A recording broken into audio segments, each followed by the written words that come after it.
नमस्कार दोस्तों, स्वागत है आप सभी का। और आज हम एक बहुत ही महत्वपूर्ण जानकारी आपके साथ साझा करने वाले हैं और इसमें कुछ इंपॉर्टेंट बातें भी हैं जो आपको जानना बहुत ज़रूरी है। अगर आप एक कृषि छात्र हैं, आप एक किसान हैं या फिर आप एक एग्रीकल्चर रिसर्चिस्ट हैं यानी कि साइंटिस्ट हैं, क्योंकि आज हम बात करेंगे कि अभी रिसेंटली भारतीय सरकार के द्वारा एक कड़ा फैसला लिया गया है और इस फैसले में ये कहा गया है कि अब किसानों को किसी भी नैनो फर्टिलाइजर या नैनो उर्वरक को खरीदने के लिए मजबूर नहीं किया जा सकता, उनके साथ जबरदस्ती नहीं की जा सकती है। जी हां, पिछले कुछ समय से आप लोग जानते हैं कि किसानों को जब सब्सिडाइज फर्टिलाइजर जैसे कि यूरिया, डीएपी, पोटाश जब खरीदने के लिए वो किसी भी कोऑपरेटिव सोसाइटी के अंदर या रिटेलर के पास जाता था तो उनको मजबूर करके उनके साथ जबरदस्ती एक नैनो यूरिया या नैनो डीएपी की बोतल को भी थमा दिया जाता था और वो एक नॉन सब्सिडाइज फर्टिलाइजर होता था, जिसके कारण किसानों के ऊपर वित्तीय बोझ लगातार बढ़ रहा था। किसानों ने शिकायत केंद्रीय कृषि मंत्री शिवराज सिंह जी चौहान के समक्ष रखी तो उन्होंने 13 जुलाई को एक लेटर सभी सीएम, सभी मुख्यमंत्रियों को लिखा कि आज के बाद इस प्रथा को बंद किया जाए। और उसके बाद ministry of chemical and fertiliser ने भी फर्टिलाइजर कंपनियों को भी, उर्वरक कंपनियों को भी 21 जुलाई को एक पत्र लिखा है कि इस प्रकार की जो फोर्स टैगिंग है वो अब बंद की जाए। और इसका मेन टारगेट था कि फोर्स टैगिंग जो नॉन सब्सिडाइज प्रोडक्ट की सब्सिडाइज फर्टिलाइजर के साथ दिए जा रहे थे वो गलत है, उन्हें नहीं दिया जाना चाहिए। अच्छा, मैं आपको बता देना चाहता हूं कि यहां पर आप लोग जानते होंगे कि फोर्स टैगिंग क्या होती है। फोर्स टैगिंग का मतलब होता है, जैसे आप लोग जानते हैं कि किसान को यूरिया, डीएपी इन सभी उत्पादों के ऊपर सरकार के द्वारा सब्सिडी दी जाती है, जिसकी वजह से ये सस्ते दाम के ऊपर किसानों को उपलब्ध हो पाते हैं और किसान इनको प्रयोग करके खेत में फसलों को उगा सकते हैं। और फसलें जो है अच्छी उत्पादन करने के लिए इन उर्वरकों का सहारा हम लोग 1966 के बाद जब ग्रीन रेवोल्यूशन भारत में आया, हरित क्रांति आई, तो उसके बाद हम प्रयोग में ला रहे हैं। और किसानों के ऊपर वित्तीय बोझ ना हो इसीलिए ये urea, DAP, NPK, MOP, SSP इनके ऊपर आपको सब्सिडी दी जाती है, किसानों को सब्सिडी दी जाती है। लेकिन पिछले कुछ समय से जैसा कि आप लोग जानते हैं कि कोई भी किसान जैसे कि आपका डीएपी, यूरिया इनको खरीदने के लिए जाता था तो कोऑपरेटिव सोसाइटीज के द्वारा, ये रिटेलर के द्वारा नैनो यूरिया और नैनो डीएपी की बोतल को भी साथ में थमा दिया जाता था और ये नॉन सब्सिडाइज थे, यानी कि इनके ऊपर किसी प्रकार की राहत नहीं दी गई थी केंद्र सरकार के द्वारा और इनका पूरा मूल्य, पूरा प्राइस किसान को पे करना पड़ता था। अब यहां पर ये आप लोग सोचकर देखिए कि एक सब्सिडाइज फर्टिलाइजर है, उसके साथ आपका नॉन सब्सिडाइज आइटम दिया जा रहा है और उसको किसान चाहता भी नहीं है, लेकिन मजबूरीवश उसको वो बोतल थमाई जा रही है। तो किसान के ऊपर वित्तीय बोझ ज्यादा पड़ेगा या कम पड़ेगा? डेफिनेटली ज्यादा होगा। किसान पहले भी कभी मौसम की मार, कभी कीड़ों का प्रकोप, कभी बीमारियों का प्रकोप झेलता है और उसके बाद अगर इस प्रकार का वित्तीय बोझ किसान के ऊपर लादा जाएगा तो किसान मजबूरीवश डेफिनेटली खेती छोड़ने के लिए मजबूर हो सकता है। और इसी बात को ध्यान में रखते हुए, क्योंकि कृषि अर्थव्यवस्था हमारे देश की रीढ़ की हड्डी है, आज 50% से भी ज्यादा जनसंख्या जो है वो कृषि पर आधारित है, तो इसलिए किसानों को मजबूर करना ये गलत बात है। और वहीं अगर हम बात करें तो अब किसानों के द्वारा लगातार इसको मना किया जा रहा था, इसके बावजूद भी ये बोतल या ये नैनो फर्टिलाइजर किसानों को जबरदस्ती जो है वो बिक्री की जा रही थी, उनको बेचा जा रहा था। अब इसी को हम लोग बोलते हैं फोर्स टैगिंग या फोर्स सेलिंग, जो कि अब आपका आने वाले समय में नहीं होगा। वहीं आपको बता दूं कि किसानों के लिए ये बहुत बड़ा एक बोझ बन चुका था, लेकिन अभी केंद्र सरकार के द्वारा ये राहत मिली है। और आपको बता देना चाहता हूं कि जो फर्टिलाइजर होते हैं वो फर्टिलाइजर कंट्रोल ऑर्डर 1985 के तहत इन उत्पादों को एसेंशियल कमोडिटी एक्ट 1955 के अंडर में रखा गया है। क्योंकि देखो, जैसे एक आप लोग जानते हैं खाना है या खाने के जो उत्पाद हैं वो एसेंशियल कमोडिटीज में आते हैं, क्योंकि अब देखो आप लोगों को पता है कि अब जो हमारी फसल है उसको उत्पादन करने के लिए किसी भी न्यूट्रिएंट या किसी भी आवश्यक तत्व की जरूरत होती है, तो उसके लिए भी आपका जो फर्टिलाइजर होते हैं, उर्वरक होते हैं, उनको भी एसेंशियल कमोडिटी 1955 के अंडर में रखा गया है। और अगर ऐसे किसी भी उत्पाद के साथ आप किसी दूसरे उत्पाद को खरीदने के लिए मजबूर करते हो, बाधित करते हो, तो वो आपका लीगली यानी कि कानूनी रूप से जो है संवैधानिक रूप से वो वैध नहीं है, यानी कि असंवैधानिक है और वो आपका गैर कानूनी है। तो पिछले कुछ समय से ये गैर कानूनी कानूनी काम जो है वो इन कंपनियों के द्वारा या ये कह सकते हो रिटेलर के द्वारा किया जा रहा था, जो कि गलत था,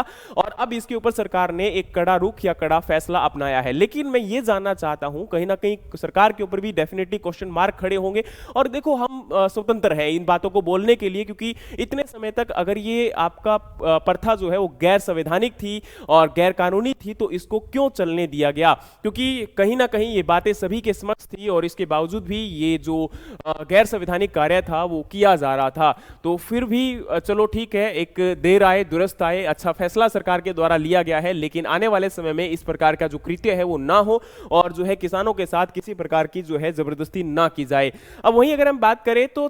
शिवराज सिंह जी चौहान ने एक बात जब अपने इंटरव्यू के अंदर, या ये कह सकते हो कि जब उन्होंने संबोधित करते हुए कॉन्फ्रेंस को 2025 के दौरान कहा कि जो flag concern about the inefficiency of nano urea, यानी कि जो नैनो यूरिया है उसकी क्षमता के ऊपर भी उन्होंने सवाल खड़ा किया है, उनकी क्षमता के ऊपर भी उन्होंने शंका जताई है। यानी कि हो सकता है कि नैनो यूरिया जो है उतनी ज्यादा क्षमता नहीं है, उतनी ज्यादा उसके अंदर कैपेबिलिटीज नहीं है, जिसकी वजह से शायद किसान इसको प्रयोग में नहीं ला रहे होंगे। अब आपको एक बात बता देना चाहता हूं कि यह शंका बार बार बहुत सारे वैज्ञानिकों के द्वारा भी जताई गई है, बहुत सारे यूनिवर्सिटीज ने भी इस बात को रखा था। और अभी पीछे जो है जनवरी या आई थिंक सो फरवरी के अंदर एक आर्टिकल द हिंदू के अंदर भी पब्लिश हुआ था, और उस आर्टिकल को लेकर मैंने भी एक वीडियो बनाया था कि किस प्रकार से डॉक्टर सिक्का की रिसर्च पीएयू के अंदर की गई थी, और उसकी वजह से जो नैनो यूरिया था उसकी वजह से ना कि केवल आपका प्रोडक्शन या यील्ड डिक्रीज हुई, बल्कि प्रोटीन कंटेंट जो गेहूं के अंदर था वो भी डिक्रीज हुआ। और उस आर्टिकल को द हिंदू ने पब्लिश किया और उसके अंदर इंटरव्यू दिया गया डॉक्टर सिक्का के द्वारा, और मैंने केवल उस जानकारी को यूट्यूब पर वीडियो के माध्यम से साझा करने की कोशिश की थी। और उस वीडियो को जब साझा किया गया तो उसके बाद मेरे पास इफ्को के कुछ अधिकारियों के फोन आए, उन्होंने कहा कि वीडियो को हटाया जाए और जो भी उसके अंदर क्लेम किया जा रहा है आर्टिकल के अंदर वो सही नहीं है, और इफ्को ने इस स्टडी को नकार दिया है। और आपको बता देना चाहता हूं कि मुझे प्रेशराइज किया गया वीडियो को हटाने के लिए, और उसके बाद मुझे लीगल नोटिस भी भेजा गया था, आप इसको देख सकते हैं आराम से। और जब ये लीगल नोटिस मुझे भेजा गया, जो कि Subhash Chandra I think so on the behalf of IFFCO इन्होंने मेरे को नोटिस भेजा था, और इसके अंदर साफ शब्दों में आप इस पॉइंट को पढ़िए कि क्या लिखा है। You are strongly advise to take down the video with immediate effect, stop creating the fake propaganda against our client over any social media platform and issue on unconditional public apology clarifying that your video was based on the abundant trial. देखिए यहां पर इस video को हटाने के लिए उन्होंने पूर्णतः जोर लगाया था। हाँ, मैंने आज तक भी इस वीडियो को नहीं हटाया है, आज आई थिंक सो 60,000 से प्लस उसके ऊपर व्यूज हो चुके हैं, और कहीं ना कहीं इसके जो अगेंस्ट में मैंने रिप्लाई भी उनको दिया था कि ये वीडियो जो है वो एक आर्टिकल के बेस पर है और द हिंदू के अंदर पब्लिश हुआ है, डॉक्टर सिक्का ने इंटरव्यू दिया है, तो आपको कहीं ना कहीं ये लीगल नोटिस उन लोगों को मुझसे पहले भेजना चाहिए। लेकिन आपने एक छोटे से यूट्यूबर के ऊपर ये कार्रवाई करने की कोशिश की है, तो आप इसके अगेंस्ट में कोई भी मुझे एविडेंस दे दीजिए कि ये गलत बात है, तो डेफिनेटली मैं वीडियो हटाने का काम करूंगा, मुझे कोई दिक्कत नहीं है। लेकिन मैंने वीडियो इसलिए नहीं हटाया क्योंकि उसके बाद मुझे कोई भी यहां पर रिप्लाई इन लोगों के द्वारा नहीं मिला है। तो मुझे लगता है कि कंपनियों को अपने उत्पादों के ऊपर बेहतरीन काम करना चाहिए। अगर उत्पाद अच्छे होंगे तो किसान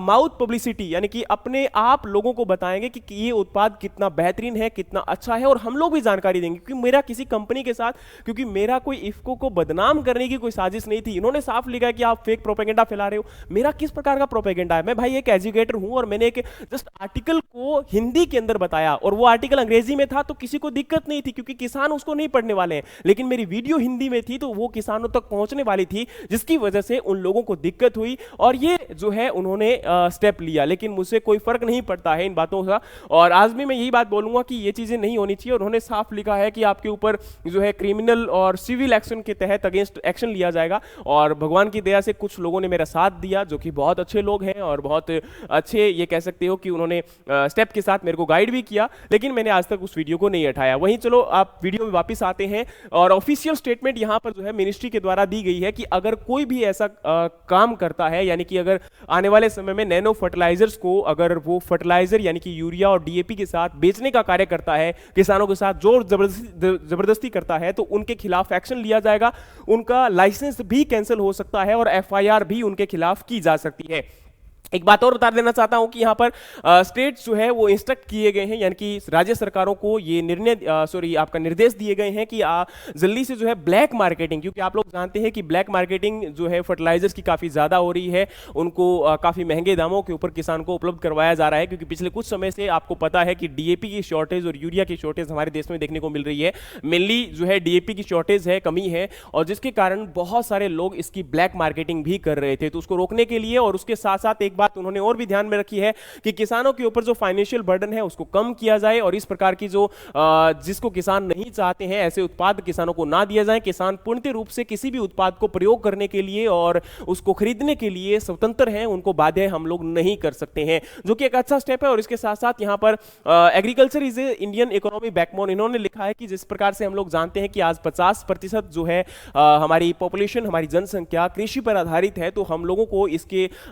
लिए थोड़ा सा जो है कहीं ना कहीं सोचना पड़ेगा, हमें समझना पड़ेगा कि इस प्रकार की जो फोर्स टैगिंग है वो ना की जाए। और बायोस्टिमुलेंट क्या होते हैं, जैसे आप लोग जानते हैं नैनो फर्टिलाइजर ऐसे उत्पाद होते हैं जिनके अंदर बहुत ही माइक्रोफॉर्म के अंदर न्यूट्रिएंट प्रेजेंट होते हैं और वो डायरेक्टली प्लांट्स के द्वारा एब्जॉर्ब किए जाते हैं, और उसका इंपैक्ट भी काफी अच्छा माना जाता है, देखा जाता है। लेकिन वहीं आपको बता देता हूं कि बायोस्टिमुलेंट जो है उसी के अंदर नैनो फर्टिलाइजर आते हैं, और बायोस्टिमुलेंट का मतलब होता है किसी प्रकार का ऐसा माइक्रोफॉर्म के अंदर प्रोडक्ट को आपका बना देना जिसके बाद वो अगर उत्पाद यूज किया जाएगा, और बायोस्टिमुलेंट के अंदर किसी प्रकार का लिविंग थिंग्स को प्रयोग में लाकर, जैसे कि माइक्रो ऑर्गेनिजम्स हो सकते हैं या फिर किसी प्रकार का एल्गी हो सकती है, और उनसे बने हुए उत्पाद को हम लोग प्रयोग में लाते हैं और जिसकी वजह से एफिशिएंसी को इंक्रीज करने की कोशिश की जाती है, उसे हम लोग बायोस्टिमुलेंट बोलते हैं। ठीक है, और वहीं अगर हम बात करें तो आपका स्पेसिफिक कुछ और इंस्ट्रक्शन भी स्टेट्स को दी गई है कि एक तो आपका फर्टिलाइजर का जो प्रोडक्शन है, उत्पादन है, और उसकी जो सेल है यानी कि बिक्री है, और स्टॉक यानी कि जो उसका स्टॉक है उसको भी मेंटेन किया जाए, उसको जो है मॉनिटर किया जाए, और टाइम टू टाइम जो सैंपल्स हैं और टेस्ट जो हैं वो आपके प्रोडक्ट्स के रेगुलरली लिए जाएं ताकि ब्लैक मार्केटिंग ना हो और किसी प्रकार का फेक और सब स्टैंडर्ड जो इनपुट्स है वो किसानों को उपलब्ध ना हो, ताकि किसानों को जो है नुकसान ना हो पाए। किसान जो फर्टिलाइजर परचेज कर रहे हैं वो ओरिजिनल होना चाहिए, फेक नहीं होना चाहिए। और यहां पर अवेयरनेस कैंपेन भी लगाने की कोशिश की है, यानी कि किसानों को मैक्सिमम ये जानकारी देने की यहां पर सुझाव दिया है कि किसानों को ज्यादा से ज्यादा अवेयर किया जाए, इसके बारे में जानकारी दी जाए, ताकि किसान अगर अवेयर होंगे, किसान इसके बारे में अगर अपने आप को कहते हैं ना कि जागरूक होंगे, तो डेफिनेटली इस प्रकार के जो उत्पाद हैं कि किस प्रकार से नकली उत्पादों को हम लोग पहचान सकते हैं, आपको कोई भी फोर्स नहीं कर सकता है। अगर जानकारी होगी तो किसान शायद मिलजुल कर इस लड़ाई को लड़ सकते हैं और एक बेहतरीन जो है कृषि भविष्य का हम लोग निर्माण कर सकते हैं, जो कि अपने आप में एक अच्छी बात है। वही आपको बता देना चाहता हूं कि फोर्स सेल जो है किसी भी प्रोडक्ट की आपकी इलीगल है, अनएथिकल है, इसके बावजूद भी हो रहा था, गवर्नमेंट ने अभी एक्शन लिया है। Farmer right and input affordability must be protected, यानी कि किसानों के जो अधिकार हैं और उन इनपुट की जो एक अफोर्डेबिलिटी यानी कि जो किसी प्रकार की इनपुट जैसे कि बीज को या उर्वरक को खरीदना है तो वो सस्ते दर पर किसान खरीद पाए, उनकी जो है कहते हैं ना कि क्षमता से बाहर नहीं होना चाहिए कोई भी उत्पाद। और इसके साथ में क्रिटिकल यहां पर एनफोर्समेंट जो रोल है वो स्टेट गवर्नमेंट के द्वारा प्ले किया जा सकता है। और चौहान यानी कि शिवराज सिंह जी चौहान जो हमारे श्री कृषि जो है केंद्रीय कृषि मंत्री हैं, उन्होंने ये भी कहा है कि आने वाले समय के अंदर जो बायोस्टिमुलेंट्स हैं उनकी जो प्रॉपर रिसर्च की जाए और उसके बाद में इनको उत्पादों को मार्केट के अंदर उपलब्ध करवाया जाए। और कंसर्न उन्होंने जताया है कि शायद ये इतने एफिशिएंट नहीं है, और ये तो हम नहीं कह सकते कि एफिशिएंट है कि नहीं एफिशिएंट है, जो लोग इसका प्रयोग में लाते हैं वो ज्यादा बेहतरीन इसके बारे में बता सकते हैं, क्योंकि हम किसी भी चीज को जो है जानकारी को एक उत्पाद को प्रयोग में लाकर फिर ही उसके बारे में एक संज्ञान ले सकते हैं कि वो सही है या गलत है। और इसी प्रकार से यहां पर अगर हम बात करें तो बार बार क्वेश्चन मार्क जब किसी के द्वारा लगाया जाता है तो उसको लेकर हमें थोड़ा सा रिसर्च करना पड़ेगा, थोड़ा सा सोचना पड़ेगा, और ये जरूरी भी है। और किसी भी जानकारी को अगर किसी के आप समक्ष साझा करते हो तो वो बहुत जरूरी है। और आज मैं एक बात और बोलना चाहता हूं कि जैसे आप लोग जानते हैं कि चौधरी छठूराम जी ने एक यहां पर किसानों के लिए कहा था कि एक भोले किसान दो बात मान ले, एक बोलना सीख ले और दूसरा दुश्मन पहचान ले। तो वो बात बिल्कुल सही है, क्योंकि हमें आज एक तो बोलना सीखना पड़ेगा, हमें जानकारियों को साझा करना पड़ेगा, हमें हमें अगर कोई गलत हो रहा है तो उसके समक्ष हमें अपनी आवाज बुलंद करनी पड़ेगी, और जो भी हमारा दुश्मन है हमें उसको आइडेंटिफाई करना पड़ेगा, क्योंकि कई बार दुश्मन हमारे आस्तीन के सांप होते हैं और वो हमें डस लेते हैं। तो समय समय पर हमें यह आंकलन करना पड़ेगा कि कौन हमारा दोस्त है, कौन हमारा दुश्मन है। चलिए, तो वहीं अगर हम बात करें तो ये कंप्लीट अपडेट था कि फोर्स टैगिंग क्या है, फोर्स टैगिंग अभी क्यों स्टॉप की गई है, और केंद्रीय सरकार के द्वारा क्या फैसला लिया गया है, और क्या राज्य सरकारों को निर्देश दिए गए हैं। तो ये जानकारी अगर आपको अच्छी लगी तो आप इसको जरूर लाइक कीजिएगा और शेयर मत करना भूलिएगा, क्योंकि किसानों के लिए ये जानकारी बहुत महत्वपूर्ण है। और सारा डिटेल में मैंने इसलिए आपको ये बताया, और ये कहीं ना कहीं जो मैंने इफ्को का लीगल नोटिस है वो इसलिए आप लोगों के साथ शेयर किया ताकि आपको ये जानकारी हो सके कि इस प्रकार से भी कंपनियों के द्वारा एनफोर्समेंट किए जाते हैं, दबाव डाले जाते हैं। मैंने आज तक कभी किसी इसी प्रकार के